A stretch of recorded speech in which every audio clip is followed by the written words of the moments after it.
The gear tag was mine. I recognized the handwriting before I recognized what I was holding. The way I crossed my sevens with a small horizontal bar, a habit I picked up from my father. The tag was faded. Blue marker bled slightly at the edges the way cheap permanent marker does after a few seasons of weather. My name. My emergency contact number. Written in my own hand. It was zip-tied to a low branch at the side of the trail. Deliberate height. Eye level for someone my size. I had cut that tag off my old pack in the summer of 2019. Not lost it on a trail. Cut it off with scissors in a gas station parking lot outside of Durango, Colorado, because the elastic loop had worn through, and dropped it in a trash can next to the air pump. I was standing in the Bighorn Mountains of Wyoming, 1,400 miles from that gas station. I stood there with the tag between my fingers and felt the weight of the morning change. Not the light, not the temperature. Something underneath both of those. The air carried pine resin and last night's rain still lifting off the soil. Clean and specific. The smell of a place that does not know you are there. And yet, I told myself there was an explanation. Coincidence has a longer reach than we give it credit for. I put the tag in my hip belt pocket and kept walking. That was the first thing. My name is Diane Collier. I am a cartographer for a land survey firm out of Portland, Oregon, and I have been taking solo trips in the Western Ranges for 11 years. I plan carefully. I go alone by choice.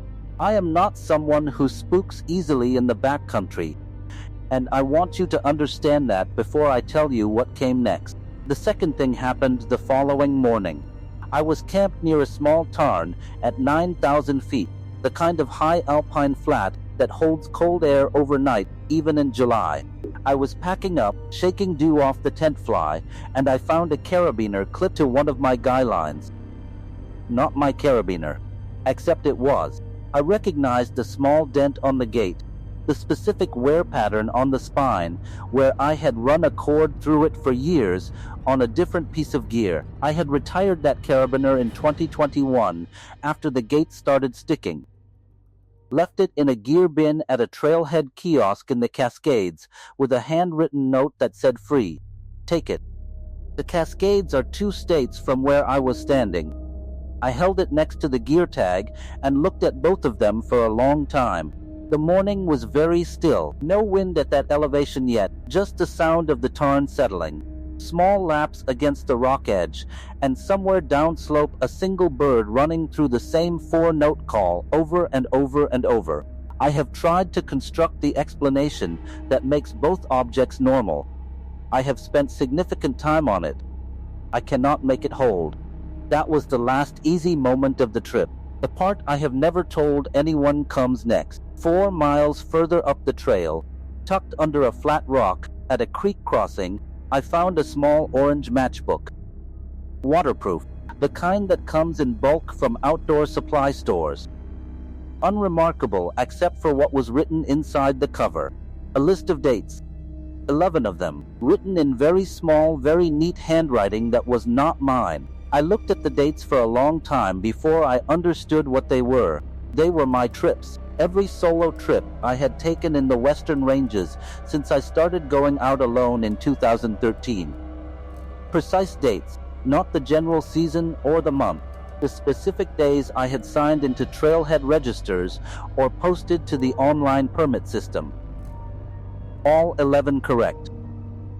The most recent entry on the list was the date I had started this trip, 3 days ago. Below the list of dates, one more line, not a date, a question.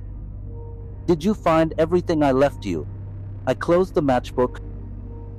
I put it in my pocket with the other 2 objects. I sat on that rock at the creek crossing and looked at the water moving over the stones and did not move for a very long time. Someone had been tracking my trips for 11 years, not following me in person, or not only that, following the record of where I went, learning the dates, collecting objects I had discarded across a decade in a dozen different ranges across 3 states. and placing those objects on a trail I had not yet announced publicly, in a range I had told no one about, on a route I had planned and kept in a document on my home computer.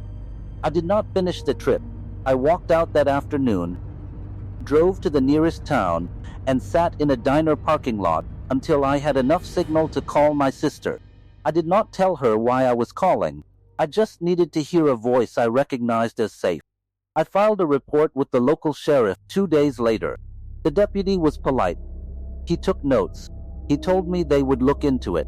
He did not seem to understand what I was describing, or he understood it and chose not to show me that he did. I could not tell which one bothered me more. What I think about now is not the objects themselves. Objects can be explained, eventually, with enough effort. What I think about is the question written inside that matchbook, not a statement, a question, written in advance, placed on a trail I had not yet walked, waiting for me to arrive. Did you find everything I left you? Present tense in the finding, past tense in the leaving. Whoever wrote it knew I would encounter those objects in order. They had planned this trip as carefully as I had, maybe more carefully. Over 11 years, they had built a map of me, of where I go when I want to be alone, of the things I discard and leave behind without a second thought. I still do not know what I was supposed to find that I did not. The question implies a complete set.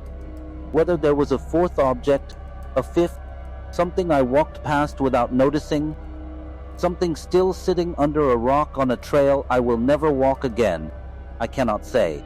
I think about that more than anything else, not what was left for me, what I missed.